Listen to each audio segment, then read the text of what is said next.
In the hills of Ujjal, there stood a mansion so vast and radiant it was said the sun changed its path just to admire it each morning.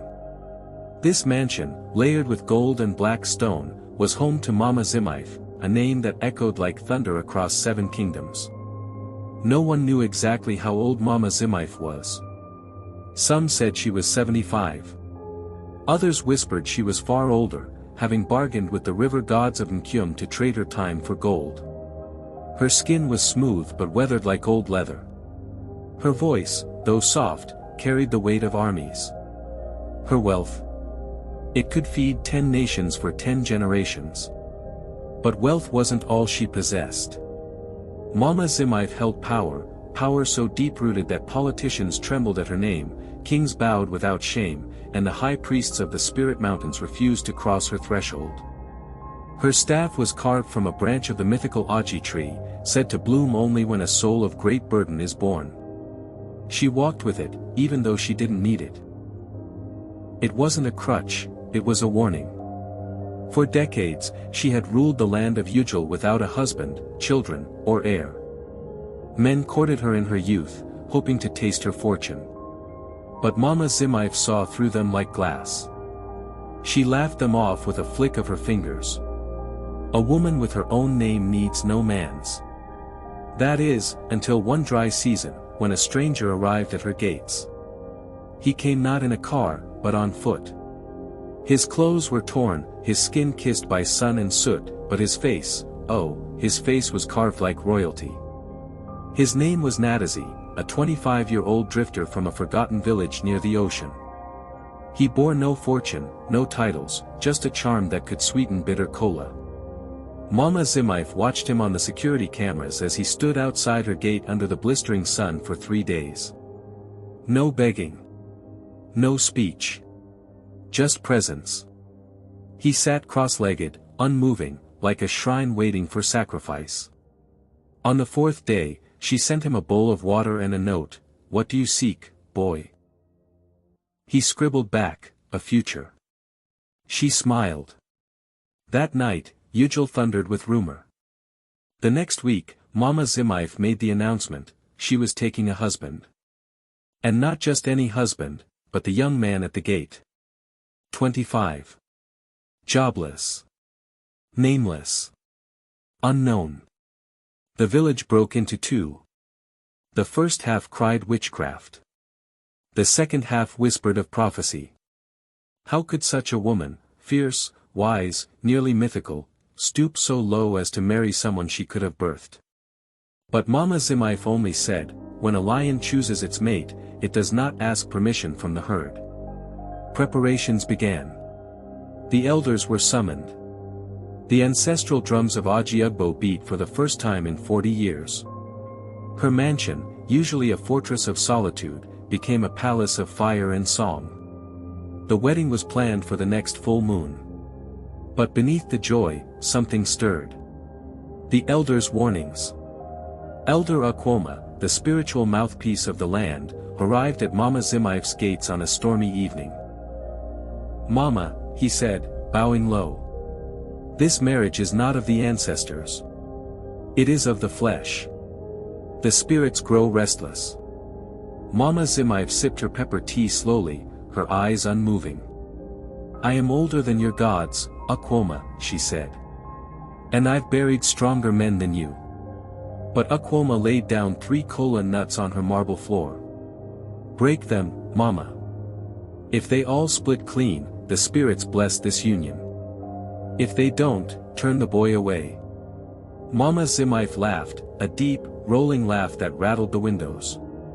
"Akwoma," she said, "the spirits don't own me. I fed them once. Now they owe me." Still, she picked the kola nuts. And when she broke the first, it split clean. The second, split clean. The third? It oozed black sap and cracked with a hiss. The room fell silent. Akwoma gathered his staff and turned away. "You have been warned," he said.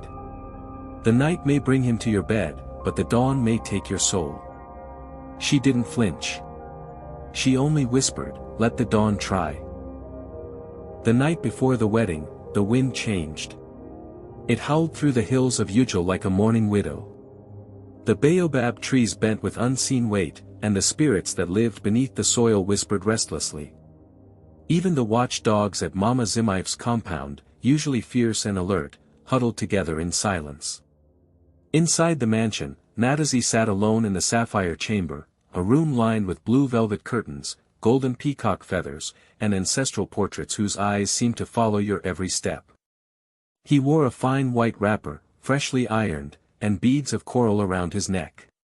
His fingers trembled ever so slightly as he stared at his reflection in the bronze mirror. For the first time in his life, he was about to belong to something, someone. He was about to marry a legend. And yet, doubt crawled at the back of his mind like a centipede. Why had she chosen him? They had barely spoken. A few words here, a glance there. Yet she had moved mountains to marry him. Why? Before he could finish the thought, a knock came at the chamber door. It was not hurried. It was not timid. It was ceremonial. "Enter," Natazi called out. The door creaked open. In stepped a woman so tall her head nearly scraped the arched ceiling. She wore a long black gown and a veil of thin netting. Her fingers were bone white, and in her hand she held a staff carved with 7 heads, each representing a river goddess. "I am Ezin, first wife of the ancestors," she said. Natazi blinked. I do not understand."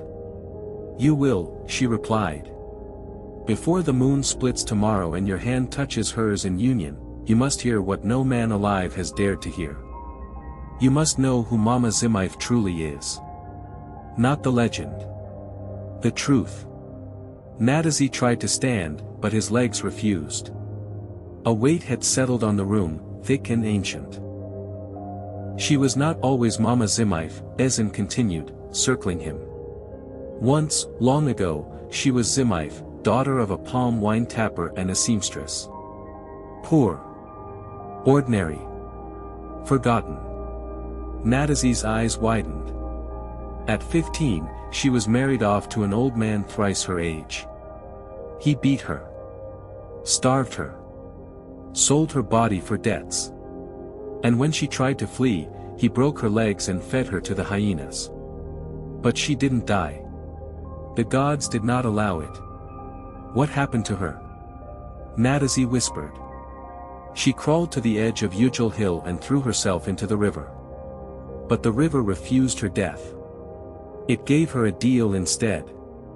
Ezin stopped walking and turned to him. Her eyes glowed like coals. She gave up her youth. Her womb.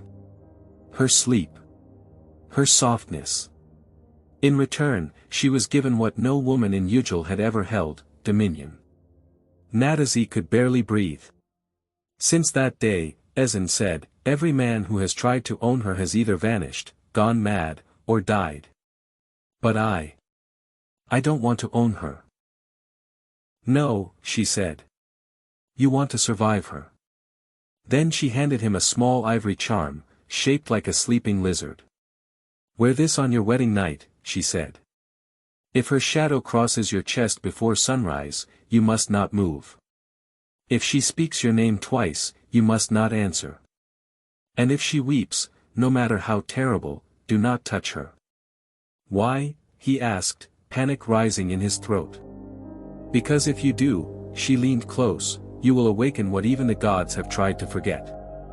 And with that, she vanished. No door opened. No footstep sounded. She was gone, as if she had never existed. Natazi sat frozen. The charm burned cold in his hand. The day of the wedding arrived with a sky so blue it looked painted by royalty. Villagers gathered from across the land. Royal families, spirit mediums, warriors, journalists, and foreign tycoons stood side by side, watching history unfold. Mama Zimaif descended the grand stairs like a queen of old. Her gown shimmered like moonlight soaked in diamonds. At her side stood Natazi, dressed in fine aquite cloth, face stoic, fingers tightly gripping the charm beneath his sleeve. The vows were brief. She spoke first. Before gods, men, and spirits, I, Zimaif, choose you, Natazi, not as possession but as pact. Not as servant, but as mirror. Not as heir, but as witness. Natazi, his voice trembling, repeated after her. The crowd roared. Drums pounded. Fireworks cracked. But amid the jubilation, the elders remained quiet. The birds refused to fly. And beneath the earth, something stirred. No rooster crowed on the morning of Mama Zimaif's wedding. Instead, the sound that awakened the land of Yujil was the slow, rhythmic beating of the Ojin drum, a sacred bell reserved for only the most significant rituals. It was said that when the Ojin sang, the ancestors rose from their slumber to watch. And watch they did. From the peaks of the Aji Mountains to the depths of the Nkyum riverbeds, spirits and men alike turned their eyes toward the iron mansion of Mama Zimaif. For a woman thought to be past desire, past marriage, past need, had chosen to bind herself to a boy of no name, no bloodline, and no wealth. Natazi stood before the tall mahogany mirror in the groom's quarters, his hands trembling as he adjusted the coral beads on his neck. The charm Ezen had given him lay under his wrapper, pressed against his chest, its cool ivory shape now warm with his nervous sweat. He had not slept. All night, his mind had echoed with Ezen's words. If she weeps, no matter how terrible, do not touch her. He had wanted to run. But something deeper than fear kept him rooted. A pull. A purpose. Perhaps even, foolishly, hope. The door creaked open. A servant girl entered, her head bowed, her wrapper tied tightly around her waist. They await you, master, she said, avoiding his eyes. Natazi exhaled, rolled his shoulders, and followed her. The ceremony.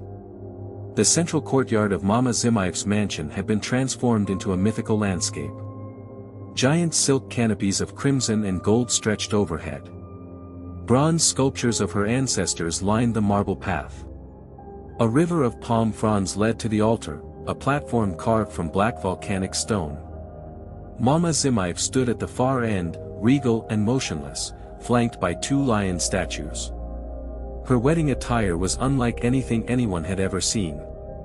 Not a white gown, nor traditional fabric. Instead, she wore a robe made from the feathers of the Oba eagle, a bird said to live 500 years and die only when it chooses. Her crown was not gold, but woven fireglass that shimmered with blue flame. When Natazi emerged, the entire courtyard fell silent. He walked with quiet confidence, though his stomach churned. Every step closer to her made the ground feel thinner. More fragile. They stood face to face. A wind swept through the compound.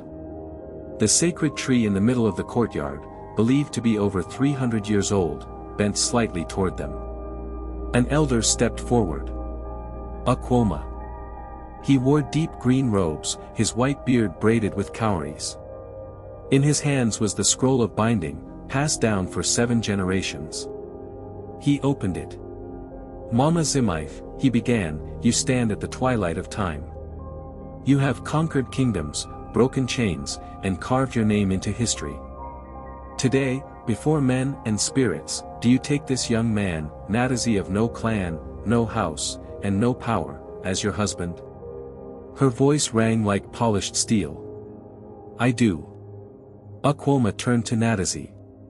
Natazi, son of no known bloodline, bearer of no land or name, do you accept this woman as your wife, not to master, not to inherit, but to witness until her breath is no more?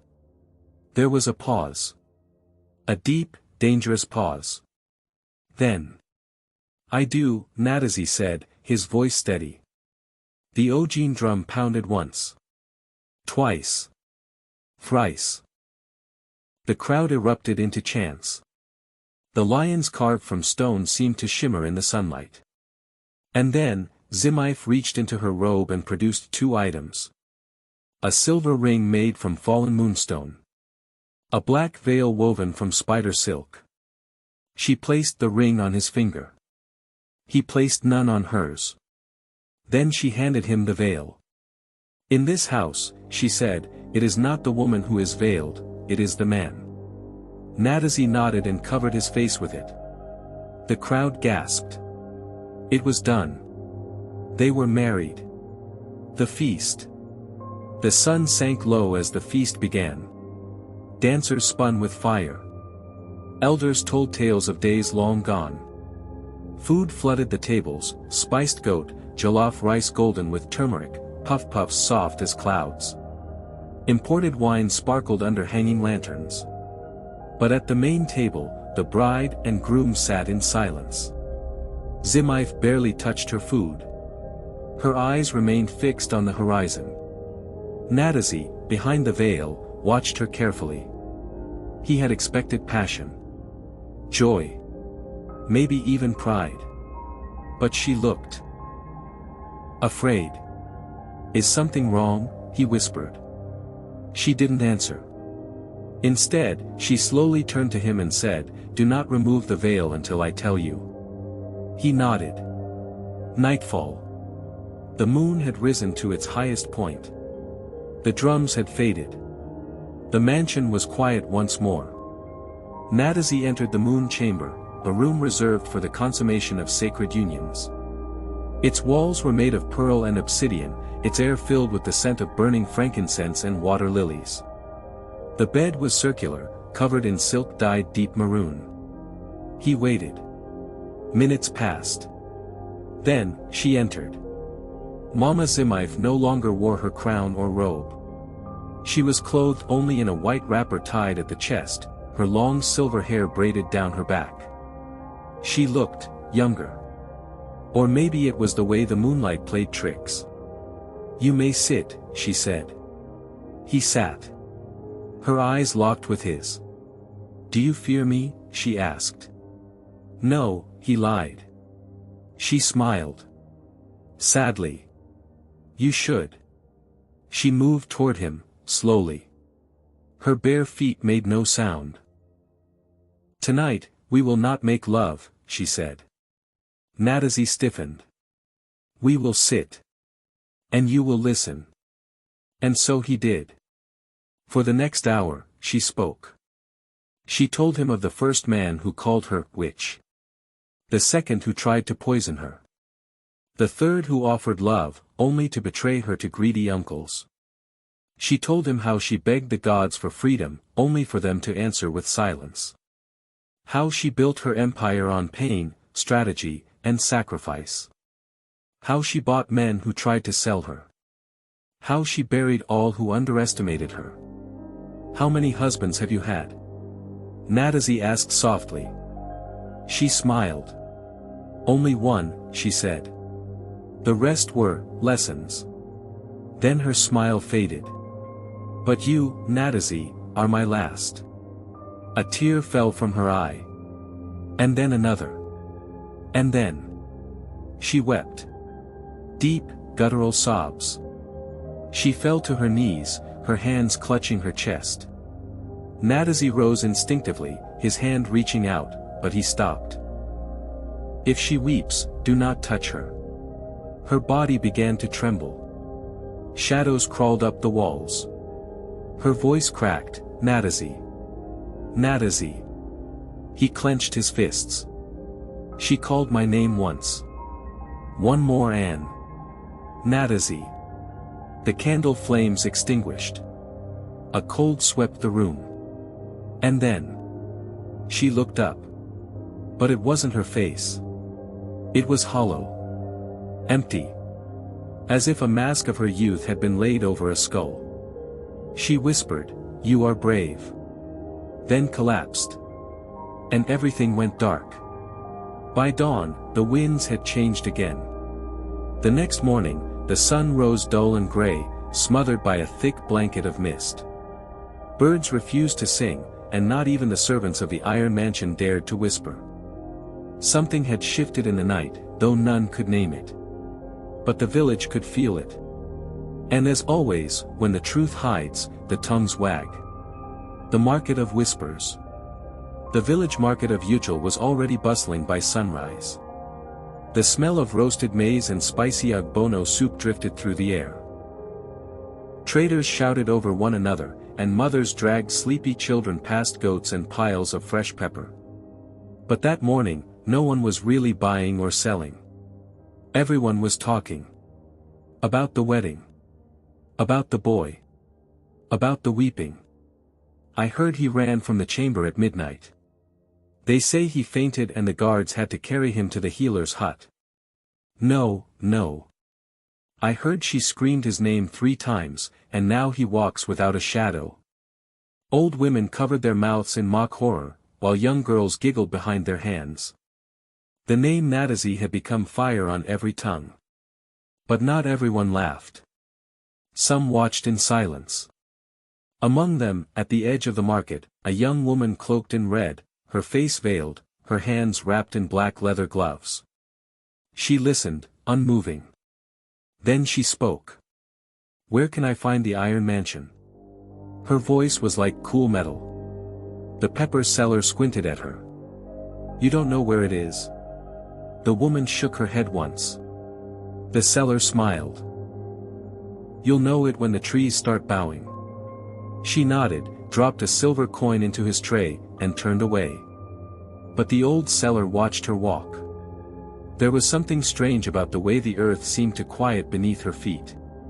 Inside the mansion, Natazi woke late. He was still in the moon chamber. The candles had been relit, and Zimaif was gone. But the scent of her weeping lingered. He sat up slowly, the events of the night crashing into his chest like waves. Her stories, her warning, the way her face changed, was that real? Was he dreaming? Or had he touched the edge of something ancient? The ivory charm was gone from under his wrapper. He searched the floor, the bed, the corners, but it had vanished. The door creaked open. In walked Akim, Mama Zimaif's right-hand man and mansion steward. A tall man with tribal scars like river paths down each cheek. His robes were starched stiff, his voice precise. "Her Grace summons you," he said. "To where?" Akim smiled faintly. "To the throne garden." The throne garden. Few had seen the throne garden and lived to describe it. It was not part of the visible estate. Tucked behind enchanted hedges and guarded by twin panthers, it was a sanctuary of memory and mystery. A place where Mama Zimaif conducted matters of legacy. When Natazi entered, the first thing he noticed was the silence. No birds. No wind. Even his own footsteps made no sound. The garden was circular, with obsidian thrones arranged in a ring, each throne carved to represent a virtue: courage, wisdom, power, silence, grief, sacrifice. At the center, she stood. Zimaif. Dressed in black. Her hands folded. "You kept your promise," she said. "I almost didn't," Natazi confessed. She smiled. "Then you are more human than the others." He stepped forward. "What now?" She turned slowly, her silver hair flowing like mist. "Now, we begin." "Begin what?" "The process of legacy," she said. "You are my husband by law. But law is not enough." She motioned to one of the thrones. "Sit." He obeyed. Zimaif raised a silver bowl from the earth and placed it before him. "Drink." "What is it?" "Memory." Natazi looked at the dark liquid. It shimmered like oil, but smelled like crushed mint and something older. Something raw. He drank. The moment the liquid touched his throat, the world shifted. He was standing in a burning hut. A woman screamed outside. He was a child. His mother lay bleeding. A man with red eyes laughed from the doorway. Then the hut vanished. He was in a forest. Running. Feet bleeding. Behind him, the red-eyed man chased him. Then, darkness. Then, gold. He stood before the Iron Mansion. But it was crumbling. Overgrown. Mama Zimif lay on the steps, younger, sobbing, her hand stretched toward him. "Save me," she whispered. "Not from death, but from being forgotten." Then the vision ended. The awakening. Nadazi gasped and fell to the floor, sweat pouring down his face. Zimif knelt beside him. "Now you carry part of me," she said. "Now we are truly bound."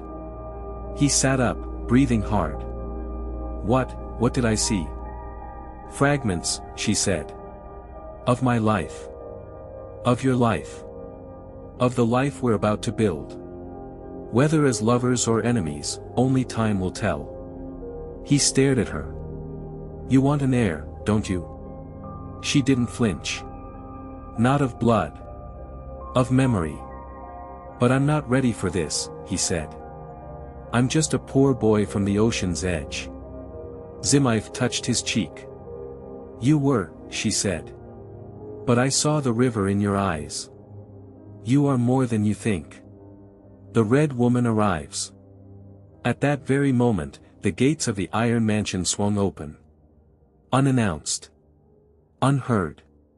The guards shouted, but no one could stop her. She walked through the halls like smoke, past the granite statues, through the Hall of Heirs, and into the main courtyard. Zimif and Nadazi heard the noise.